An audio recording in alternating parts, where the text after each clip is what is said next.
Welcome back, everyone. Today, we're going deep into Indian art and culture. Oh, exciting. Yeah. Really fascinating area. We've got this great article from Unacademy. Okay.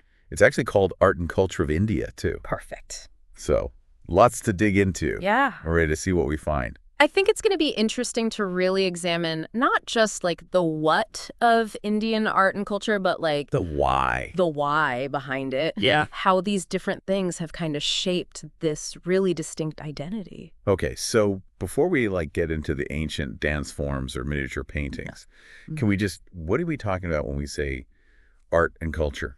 Well, this article has this really basic definition, but it's effective, It's basically like all these ingrained practices and traditions that have been passed down so long that they become part of a community's identity, Holy. And it got me thinking about how those practices, whether it's painting or a way of celebrating a festival or whatever, it's like threads through generations that create this sense of continuity and shared history. I like that image. Yeah. And I think about how in India, you have so many of these threads, You're right. all this diversity woven into the culture. Exactly. It's not like just one thing. Not at all. Right. And the article really highlights this from the beginning. Okay. India's strength comes from its diversity. The many religions, and languages, and art forms. It's amazing. It's a kaleidoscope. Yeah, a kaleidoscope of human experience. Okay, well, let's look at the art specifically. Okay. This article talks about 4 types. Right. Madhubani, Warli, miniature painting, and Kalamkari. Those are all really different. Each one is unique. And what's cool is that each of them represents A different aspect. a different part of Indian creativity, Right. different ways of interacting with the world. So Madhubani, let's start there. I like Madhubani because it's traditionally done by women. Right. And I've seen some of these pieces lately. Oh, yeah. They're just exploding with color. They are. And these patterns, like mandalas almost. It's really captivating. And it's gotten more popular lately, Mm. but it comes from, way back, Where is it from? the Mithila region of Bihar. Okay. It's always been practiced by women. Mhm. And you see it often on walls of homes. Really? Yeah, during festivals, special events. Interesting. And those colors and patterns are like a signature. Mhm. But it's more than just, what do you mean? What else? A lot of times they're depicting scenes from mythology or from nature or even social issues. Wow. So it's this mix of Comic. art and commentary. Yeah. And the fact that it's mostly women doing it Right. makes you think about The real? the role of women in Indian society, Yeah. how they express themselves. That's like a window It is. into their world. It's a window into their values in society. Okay, what about Warli art? Oh, Warli art's much older. Like how old? We're talking at least 2500 BCE. Wow. It's from the Warli tribe Okay. in Maharashtra. So a visual tradition passed down for millennia. That's crazy. And it's really simple. But in what way? Just basic geometric shapes. Yeah. Circles, triangles, squares. I've seen those. And they show scenes of everyday tribal life, Like what? farming, hunting, dancing, festivals, things like that. It's very basic. It is. It's like a visual language. Yeah. Telling stories through these shapes. What I find interesting is the limited colors. Yeah. It's mostly white, red, yellow, right? Right. On a brown background? It's true. Why is that? Well, I think it's because of the resourcefulness of the artists. Okay. They used natural pigments like rice paste for white, Oh, wow. red ochre for red, Interesting. turmeric and gum for yellow, Okay. and the brown. That's just the mud walls of their homes. So it was all very From their surroundings. local. Yeah, reflecting their connection to nature. Okay, now for something totally different. Miniature painting. Miniature painting is really beautiful. The details. Unbelievable detail. Yeah. Tiny little works. On what kind of surface? Often Warli paper. What's that? It's made from bamboo pulp. Oh, wow. Delicate brush strokes, Oh, vibrant natural pigments. beautiful. They often show stories from the Hindu epics, the Ramayana, Mahabharata, Okay. historical events, court life, things like that. So they're like records. Yeah, they're like visual records of history. I like that. And the article talked about the fusion of influences. Right. Different styles. Yeah. It's a blend of Persian, Islamic, and Indian styles. Wow. And you can see it in the perspective, the figures, even the subjects they choose. Like what? Well, The Mughal emperors, for example, they were big supporters of this art form. Right. And in their courts, it really flourished, blending those Persian influences with the local Indian traditions. So they took it and made it their own? They did, yeah. If you ever get a chance to see one up close, really take your time to appreciate it. Okay. The skill, the history. That's on my list now. It's like holding history in your hand. Now, our last one. Okay. Kalamkari. Kalamkari. What a great word. It means penwork. Oh, interesting. So that gives you a hint about how it's done. Printing. Hand and block printing. Wow, and old too, I bet. It's ancient. Okay. Really intricate details. And natural dyes. Okay. Indigo, blues, reds, blacks. Or tie-dye? Kinda, but more detailed. All from plants and minerals. It's between painting and textiles. Yeah, you see it on textiles a lot. Yeah, the ones I've seen are so beautiful. They are. What kind of images do they use? Lots of different things. Like what? You'll see Hindu deities. Okay. Scenes from the epics like Mahabharata, Ramayana, floral motifs, even court life sometimes. So a wide range. It is, and the process is amazing. What do they do? They draw or print these designs onto fabric. By hand? Some by hand, some with blocks. Wow. Carved blocks or really fine pens. That takes so much skill. It does. And then they apply the dyes layer by layer. Oh, wow. Creates these really vibrant, long-lasting textiles. Really? Yeah, it's really a testament to their patience and artistry. And that's just scratching the surface of visual arts. Right. This article mentions archaeology, festivals, homage, heritage sites, monuments, theater. It's like everywhere. Art is everywhere. Yeah. Every part of life. Okay, let's move on to something a little more dynamic. Okay. Dance. Dance? Indian dance is amazing. It is. The article lists 9 forms. Yeah. It's a little overwhelming. It is. Where do we start? How about we pick just one Okay. that you're curious about? Okay, Kathakali. Kathakali. Good choice. It's always been interesting. It's visually striking. I've seen photos. Oh. The costumes. It's like otherworldly. It is. It's very intense. Tell me about it. It comes from Kerala in southern India. It's very stylized dance drama, combining those amazing costumes with gestures. Yeah. They use those things to tell stories. From where? Often the Hindu epics. I can only imagine how hard it is. It's so demanding. Yeah. Both physically and mentally. You have to train for years. Years to master the movements, the expressions, all the gestures that convey emotions and stories. It's not just skill, though. Right. It's deeper. Right. It's full of symbolism and mythology. Like what? Well, for instance, the colors in the makeup. Yeah. They all mean something. Oh, really? Green is divinity. Okay. Red is anger or passion. Interesting. Black is for evil. Okay. And so on. And the costumes, too. Yeah. They have meaning. They say something about the character, what their role in the story. That's so cool. So much meaning in every part. It really is. It's a feast for the eyes and the emotions. That's going on my bucket list. You should see it. To see Kathakali. You won't forget it. And it's not just entertainment. Yeah. It's deeper than that. It's about values, beliefs, narratives passed down. It's like a living tradition. Yeah. It's the heart of Indian culture. It really is. Speaking of the heart, how about food? Oh, you can't talk about India without talking about food. The article mentions a lot of dishes. It does. I'm getting hungry just reading it. Me too. Golgap. Yes. Kolbachur. Dosa. Idli sambar. And then there's like Moolah cuisine. All the curries and spices. So much variety. How do we even begin? How about we make it personal? Okay. Is there a dish you've always wanted to try? You know what? I've heard of dahi jalebi. Dahi jalebi. But I've never had it. What is that? Is it yogurt and like fried dough? You got it. It's that combination of sweet and tangy. Okay. So you take the jalebi, which is this deep fried batter soaked in sugar syrup. Oh, wow. And then you serve it with cold yogurt. Really? Yeah. That sounds interesting. It's a popular street food. Really? And a dessert. Okay. Especially in North India. I'm going to have to try that. Yeah. What are the spices? Oh, Indian cuisine is all about spices. Yeah. Blending them perfectly. And flavor. Flavor and aroma. They're not just for heat. No, they add depth.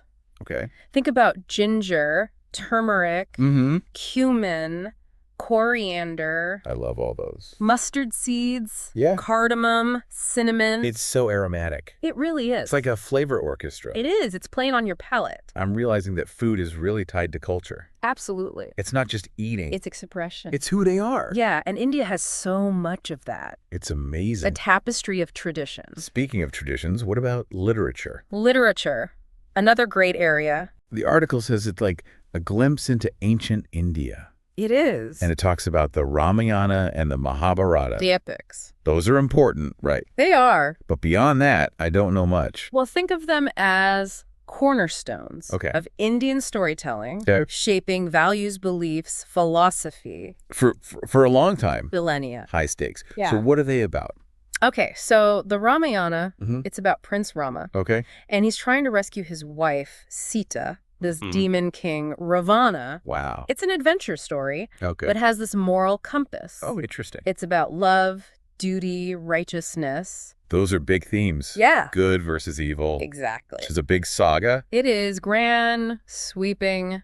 Gods, demons, battles, It has it all. plus philosophy. It's woven in. It's like Lord of the Rings. Kind of. Now, the Mahabharata, Okay, that's the other one. even bigger in scope. in scope, yeah. Wow. More complex. Okay. It's about this dynastic struggle. What does that mean? Two sets of cousins, the Uh-huh. Kauravas and the Pandavas. Right. They're fighting for the throne Of where? of Hastinapura, Okay. but it's so much more than just that. What else is there? Big questions about duty, Okay. dharma, which is righteousness, Okay. good and evil, Mm-hmm. consequences of our actions. Whoa, heavy stuff. It's intense. And are they long? Yeah, how long are we talking? They're long. Like, how long? The Mahabharata is one of the longest poems ever. Really? It's over 100,000 verses. Wow. Like 10 times the length of the Iliad and the Odyssey combined. Okay, I'm going to need some time for that one. Yeah, you'll need some time. But it sounds worth it. It is. It's amazing. And those aren't the only ones, I right? know there's so much more. Like what? The Vedas, ancient scriptures. Okay. The Upanishads, philosophical texts Oh, right. about reality and the self. Wow. And even the Arthashastra, What's that? a book on statecraft. Like politics. Yeah, Yeah. political science. Wow. People still study it today. So, required reading for politicians. Maybe. What else? Oh, and the Bhagavad Gita. Okay. That's part of the Mahabharata, Mm-hmm. but it's also its own thing. How so? It's a philosophical dialogue About what? about duty, action, reality. Deep stuff. It is. It's between Arjuna, Who's that? a warrior prince, Okay. and Krishna, Okay. who is an avatar of Vishnu. Oh, wow. So we're getting philosophical now. We are. It's amazing how deep Indian culture goes from the So- art to the literature. It's all connected. It's all connected. And that brings us to what this article is really about. What's that? The values, Okay. the principles that are at the heart of Indian culture. All right, let's dive into that. Let's do it. What are those values? Well, it's more than just expression. Okay. It's a way of life. Yeah. A philosophy that affects everything. In India. Yeah, Okay. I'm ready. Okay, so first we have unity and diversity. Yeah, the article mentions that. It's a big one. It's not just a phrase, right? No, it's fundamental Right. to how Indian society works. In what way? It recognizes all the different religions, Mm-hmm. languages, cultural practices, ethnicities. Wow, and those all coexist. They do in India. That's pretty amazing. It is. So it's not about getting rid of differences, No, it's about celebrating them.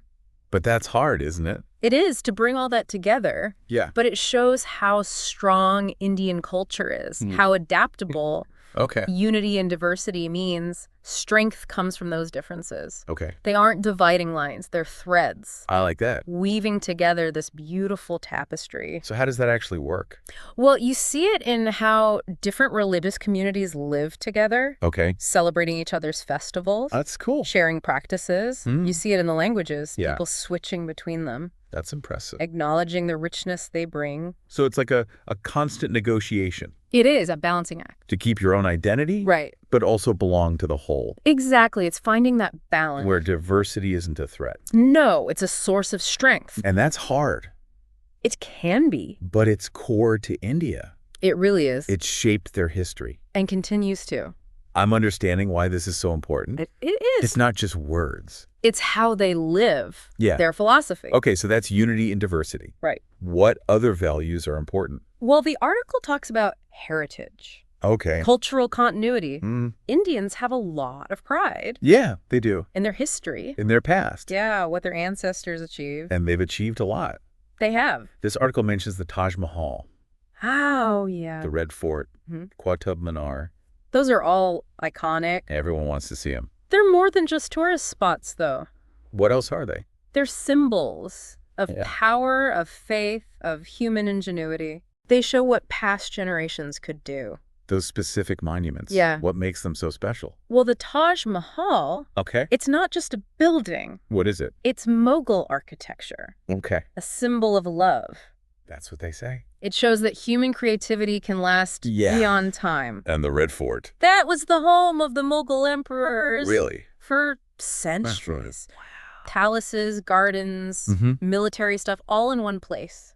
So much grandeur. It's all about grandeur. They represent India's history. Yeah, they're like links to the past, reminding us of our legacy. Our responsibility to keep them safe. Exactly, for future generations. It's like walking through a museum. Yeah, a living museum. Where everything has a story. Whispering secrets. And it's not just monuments. No. It's the art forms, too. Right. The dances, the music. Even the food. Keeping those traditions alive. Yeah, it's what makes them unique. Okay, that makes sense. And that brings us to values and ethics. Oh, interesting. Those are important, too. Tell me more about that. So a lot of these values, they come from those ancient texts. Like what? The Upanishads, the Bhagavad Gita, things like Dharma. What's that? It means righteousness, duty, ethical conduct. Cool. Karma. Cause and effect. Exactly. What you do matters. And ahimsa. What's that one? Nonviolence. Okay. But it's more than just not hurting people. What else? It's about compassion. Okay. Respect for everyone. And everything. And everything, yeah. It's pretty amazing how they weave those ideas into everyday life. Yeah, their morals, their choices. How they act. It all comes back to that. So Indian culture isn't just what we see. It's deeper. It's what they believe. Their inner world. Okay, so it's like a moral compass. Exactly. It helps them through life. And all of that, combined with unity and diversity. Okay. And respect for heritage. That's what makes India unique. That's what makes it last. It's a powerful combination. It is. And we've just scratched the surface. Right. We've talked about art, dance, food. Literature, values. There's so much more. So much more to explore. That's the amazing thing. There's always another layer. Yeah. Another perspective. Another story. It's what makes exploring culture so rewarding. It really is. It's about discovery. Of the place and ourselves. And the human experience. Okay, let's switch gears. All right. How about festivals? Festivals. Everyone loves a good festival. They are fun. And they're a window into a culture. Yeah, you see what they value. This article talks about Holi and Diwali. Those are big ones. What can you tell me about them? I've seen photos of Holi. Me too. It's all colorful. Everyone's covered in powder. It's an explosion of joy. It really is. Holi is a spring festival. Okay. Good over evil. Okay. Throwing colors, water. Wow. Singing, dancing, eating. Sounds like a party. It is a giant party. I bet it's fun to be there. It's really immersive. Yeah. Yeah. Let loose, connect with everyone. You celebrate life? Yeah, celebrate life. Okay, Holi is on my list now. You should go. What about Diwali? Diwali is autumn. Okay. It's the festival of lights, but also new beginnings. How so? It's about light over darkness. Okay. Knowledge over ignorance. Interesting. Good over evil. So many layers. What do they do? They decorate with lights. Okay. Light oil lamps called diyas. I've seen those. And fireworks. Wow. And it's family time. Okay. Gifts, feasting. It's a big celebration. It is. Both Holi and Diwali are about more than just fun. Yeah, they have meaning. Symbolism. Yeah. It's about coming together. Exactly. No matter who you are. It doesn't matter. It's about the shared values. The traditions. Like, even though India is so diverse, there's this common thread. There is. That ties them together. That unites them. It's about finding that balance. It is. Of being an individual, but also part of something bigger. Yeah, it's delicate.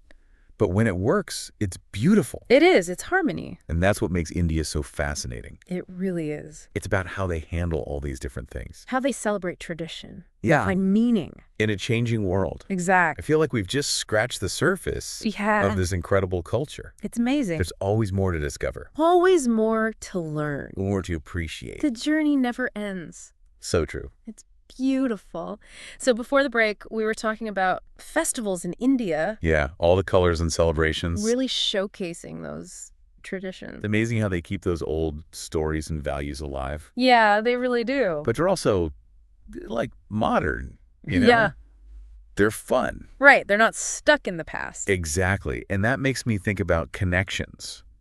Oh, okay.